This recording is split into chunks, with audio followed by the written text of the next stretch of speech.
Good morning. So I'm just going to tell you about the course I taught and kind of the things I experienced and what I learned from that. The course itself was on organizational analysis. That's kind of an introductory course for a lot of business schools. It covers organizational theories and kind of tries to expose students to the application of those theories to actual cases. It's different from a lot of MOOCs in the sense that it's moving into humanities and social sciences, more of a staple course that you'd expect. The initial MOOCs were all about programming, computer science, and engineering and math. So it's a little different that way. The course itself entailed 45 Stanford students on location in campus in a classroom, and then about to date, last time I checked, there were 81,000 people that had registered, albeit during the quarter that I taught it, there was around 45,000. So I had a few goals when I did this course, and they were pretty simple. It was to provide, here's this new medium, I wanted to experience it, see what it was like, to learn something from it. It's a new kind of frontier, and I could either sit on the sidelines or get involved early. And so what I wanted to do was see how far I could get with the content of a Stanford course online.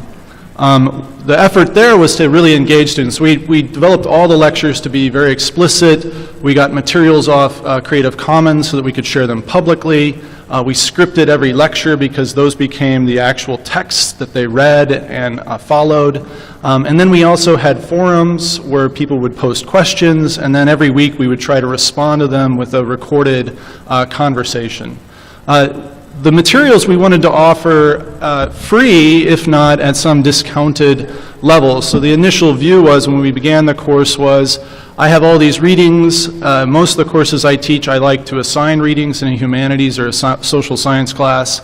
So we wanted to have kind of a iTunes version of readings. And a lot of these readings for academics are pretty esoteric, and they're long, like from the 70s or the 80s. They aren't really read terribly much. So that was our goal, and that's why we started working with SIPX. The next thing was that we were really interested in trying to figure out a way to do peer grading on term papers. So you remember writing these critical essays about a particular idea applied to a case or something like that. And here you have a 5 to 8 page paper, and nobody had done kind of massive grading on a large scale with those. Obviously I can't read them all, so peer grading was kind of a route to that. So we tried to think of a rubric and kind of a way to scale that up. The next thing that we also wanted to accomplish was we wanted to study the course as we did it. So someone that's in a school of education, what's exciting is that I can divide people on this class, 40,000 of them, into A/B testing groups where I can run experiments on them. I know it sounds a little scary, but what we try to do is improve the learning experience. Whether you show my image or not during a lecture, it could be distracting when you have kind of a cognitively demanding concept, right? Versus whether you remove my face, and then whether that removes this personalized experience. We had all these questions like that, in addition to whether we could send out a lot of emails to people that would kind of work their egoistic concerns of getting a credential, or whether there was an altruistic motivation behind people. So we tried to manipulate various things and learn from it, and I think we were actually the first course to try that. And then finally, in the Stanford classroom, we really wanted to offer a flipped experience. So meaning that instead of me showing up and lecturing like this, I would show up and we would have this discussion, this conversation, and a series of simulated activities and group projects and the like, and that would enrich the classroom experience. So those were the goals. You can see online, if you just register for the class, it's free, don't worry, it's still up, that you could actually go and see the summary I did of all the analyses we did of the course, the final lecture where I talked about how it went and what we learned. That goes for about 40 minutes too, so it's a long assessment. I can give you the real quick conclusion, which is overall, we put out a survey at the end, and most people liked it. It was relatively decent. There were things that we could learn or do better, and there are a few things I can tell you about the kind of students that took this class. They're all international in great part. I'd say maybe a fifth of them are American. Most do not speak English as a first language. These are part-time individuals for the most part. They are not full-time students. They are not looking for a course that's like a full-blown Stanford a course with term papers, actually. I found that out. They're looking for kind of side kind of experiences and learning. The other thing that we learned about them was that they had a strong expectation that everything's free. They arrive with this kind of mentality, plus they don't have much of a pocketbook. These are international individuals, a lot of them from developing countries. It's a totally different population of individuals that we never reached before, particularly a Stanford professor. So it was exciting for someone like me to finally do something outside the little bubble of Stanford and actually reach a large population. The other thing that was surprising about these students is that they didn't necessarily read everything. What they did read was the text of the lecture. They really followed those transcripts. They downloaded them. They studied those. Those became kind of central. The lecture itself was kind of a focal point for a lot of these individuals.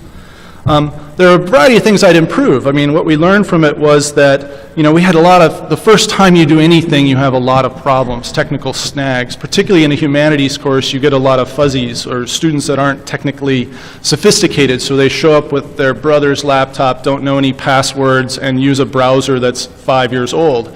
And suddenly you have just glitch after glitch after glitch. The other things were that a lot of them wanted easier tasks and shorter units. Instead of a 10 to 12 week course, they want 2 to 3 or 4 because they have a job that or family issues or something that intersperses in between. So having that flexibility of doing smaller units and modules seems to appeal to them. Looser deadlines, another reason again, was all the kind of lives in kind of coming in and invading on a course time. A lot of them wanted short assignments. They liked peer grading, but they found it to be kind of loose and a regression to the mean. In our analyses of peer grading, we found that often it does a great job of predicting really good papers and really poor papers.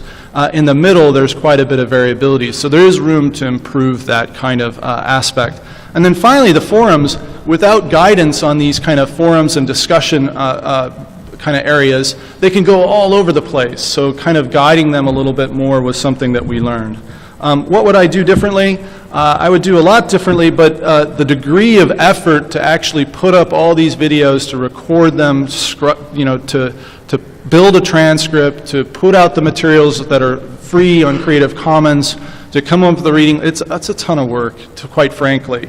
And so with funding, yes, with support from a university or from Coursera or something like that, we would do some really interesting things. And I think one of the most interesting that I would think would be a future for this kind of platform is what you really have is an interest group, that you have an email list that you can expand and people would come back to year after year after year as you add more content. Instead of thinking of it as a course, it could become an interest network about organizations where you have more and more lectures and materials added. People get different levels of skill acquisition, like an actuarial kind of degree or system. There could be much more innovative ways of thinking about it than are currently done. We'll see where it goes, though. Has this affected my reputation? I'm going through a list of questions that the panel thought I should address here. I don't think it's really affected me personally in my reputation at Stanford. I think, again, what's happened is this is reaching a faculty member out to a population that you wouldn't normally talk to or address. These are people that wouldn't necessarily get into Stanford and be in my classroom. And now I can actually provide knowledge to them for a very low cost or free, and it's kind of exciting. A lot of these people really found great value in it and use, and that was kind of a neat experience for someone like me. Thoughts about assigned readings changed. Online students, every time we assigned a reading, if it was costly in any way, they found a way to do it for free, to find it for free, to get around the rules and regulations, or to generate a summary.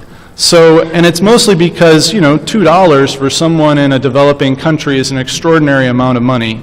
And so we had to think about that. The iTunes goal is a great one, and I think that will keep more and more people engaged in purchasing the text and sustaining kind of knowledge creation. But it was kind of iffy there because a lot of them did find a way around it and then vocalized it to the entire class. Here are these free readings, here's a summary, come get it. And there's no way to kind of monitor that constantly. The other thing that I noticed was The lectures themselves were such a central part, and I saw other instructors deciding to sell their lectures. So the lecture as a text actually got purchased quite a bit. We haven't done that yet, but it is definitely something that we're thinking about, mostly because professors get no credit at Stanford for teaching this. We don't get paid to do a MOOC. We don't get course release to do a MOOC. We don't get support to do a MOOC. So in some ways, it's just kind of an intrinsic motivation for quite a bit of us, but this kind of thing where if I sold 10,000 texts and it was, $5 in my pocket, I could help pay off my car a little bit, which would be great. So there is maybe a potential incentive kind of here with that.